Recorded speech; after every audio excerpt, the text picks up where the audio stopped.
جیسے ہی مسلمانوں نے خدا اور اس کے رسول کے احکامات کو چھوڑا، قرآن اور سنت کو چھوڑا، تو پھر دشمن ان پر قابض ہو گئے۔ جیسے انہوں نے اللہ کی رسی کو مضبوطی سے تھامے رکھا، تو پھر اللہ تعالیٰ نے ان کو بھی عزت اور رتبہ اور حکومت اور اقتدار، مال و دولت اور شان و شوکت عطا رکھی۔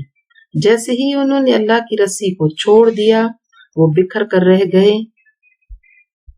ادھر دیکھیے، نہیں ہے ہائے افسوس اب تمہارا وہ چلن باقی،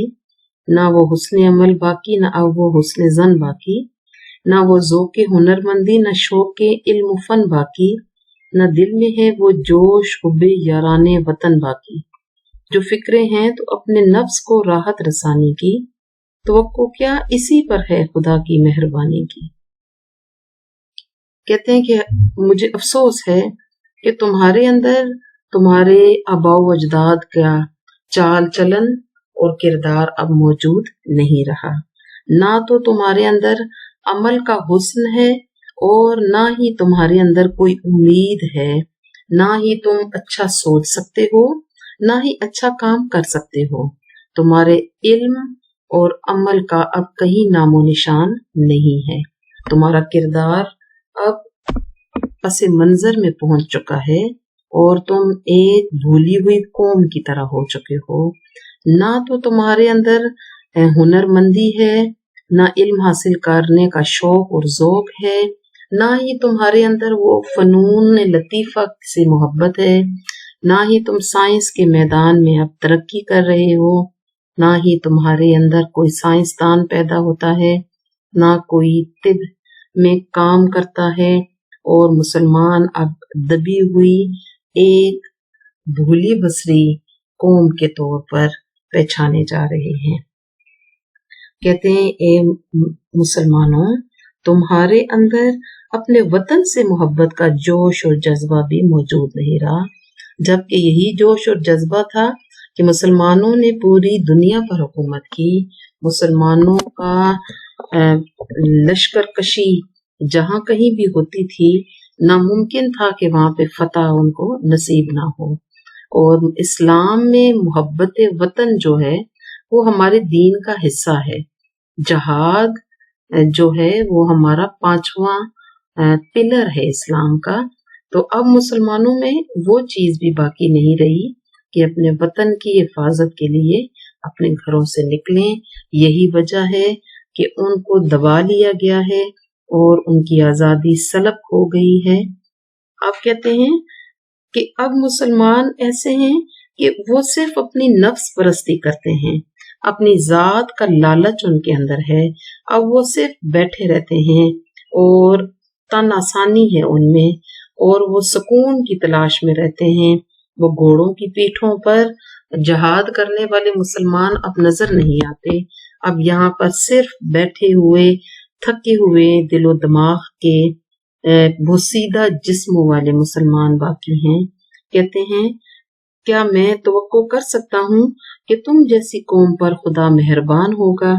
چنانچہ اکبر آبادی مسلمانوں کو ان کا ماضی یاد دلاتے ہوئے ان کو یاد دلاتے ہیں کہ تم کیسے لوگ تھے۔ کیا تم میں کوئی بھی غیرت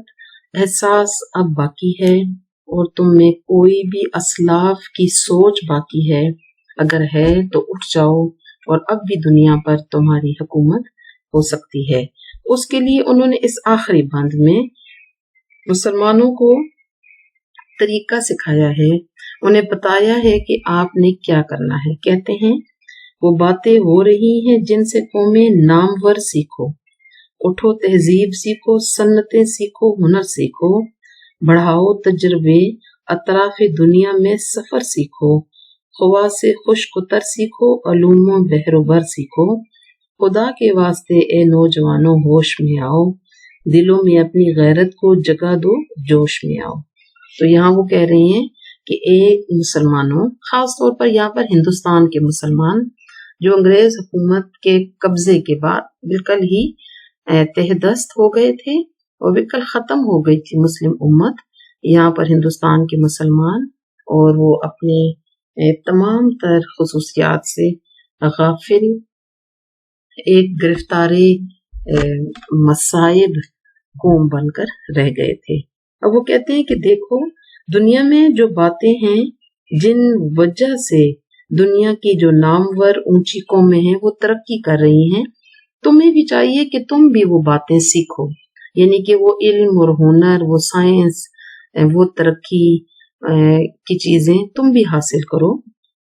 اور تم بھی اٹھو، تہذیب سیکھو، چیزیں بنانا سیکھو، فیکٹریاں صنعتیں لگانا سیکھو،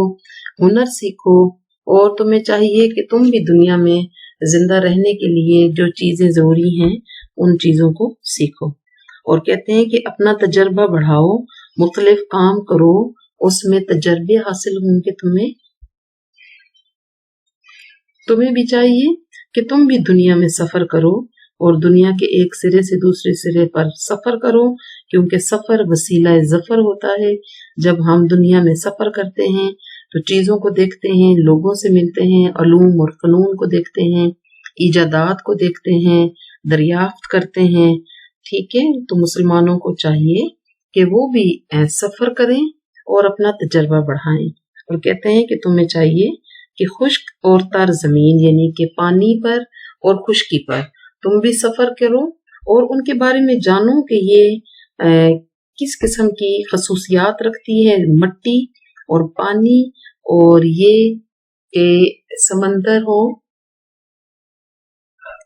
یا زمین ہو، اس کو اس کے اوپر چل پھر کر دیکھو اور مشاہدہ کرو، کیونکہ اس چیز کا حکم قرآن مجید میں مسلمان کو دیا گیا ہے کہ زمین پر پھیل جاؤ اور چل پھر کر دیکھو اور ڈھونڈو، چیزوں کو دریافت کرو، ایجاد کرو۔ مسلمانوں کا یہ شیوا ہونا چاہیے، مگر ہندوستان کے مسلمان اور پوری دنیا کے مسلمان اب بھی اور اس دور میں بھی جب اکبر نے یہ نظم لکھی ہوگی ایک جیسی تن آسانی کا شکار تھے۔ کہتے ہیں وہ اللہ تعالیٰ کا واسطہ دے رہے ہیں کہ اے نوجوانوں تمہیں خدا کا واسطہ ہے، ابھی بھی ہوش میں آ جاؤ، وقت اتنا نہیں گزرا، اپنے دلوں میں غیرت کو جگہ دو، اور تم جوان ہو، تمہارے اندر جوش اور ولولہ ہے، حوصلہ ہے، اپنے اندر ہمت پیدا کرو اور بے غیرتی کی زندگی کو چھوڑ دو، اور دیکھو کہ تم کیسی قوم تھی، کیسے اسلاف تھے تمہارے، کیسے بزرگ تھے تمہارے، کیسے تم لوگوں نے ساتوں براعظموں پر حکومت کی۔ حضرت عمر فاروق رضی اللہ تعالیٰ عنہ جو لاکھوں میل کے علاقے پر قابض تھے، پھر سلطنت عثمانیہ کو دیکھو، پھر افریقہ اور ایشیا میں اپنی حکومتوں کو دیکھو، اپنے آباء و اجداد کی بہادری کو دیکھو، کیسے انہوں نے لشکر کشی کی، کیسے انہوں نے علوم و فنون حاصل کیے، کیسے عراق کی سلطنتیں تھیں کہ جہاں پہ علم اور فن اور لائبریری اور خطاطی اور کتابیں چھپا کیا کرتی تھیں، اور اب تمہاری حالت ایسی ہے کہ 100 میں سے ایک شخص بھی ایسا نظر نہیں آتا جو تعلیم یافتہ ہو۔ اور اے مسلمانوں تمہیں جان بوجھ کے اس گہری کھائی میں دھکیلا گیا ہے۔ اور وہ کہتے ہیں کہ خدا کے واسطے تم اے نوجوانوں ہوش میں آؤ، ابھی بھی وقت ہے، تم ابھی بھی اپنا قبلہ درست کر لو، ابھی بھی تم اپنے آپ کو اس دنیا کے معیار کے مطابق ڈال لو تاکہ تم بھی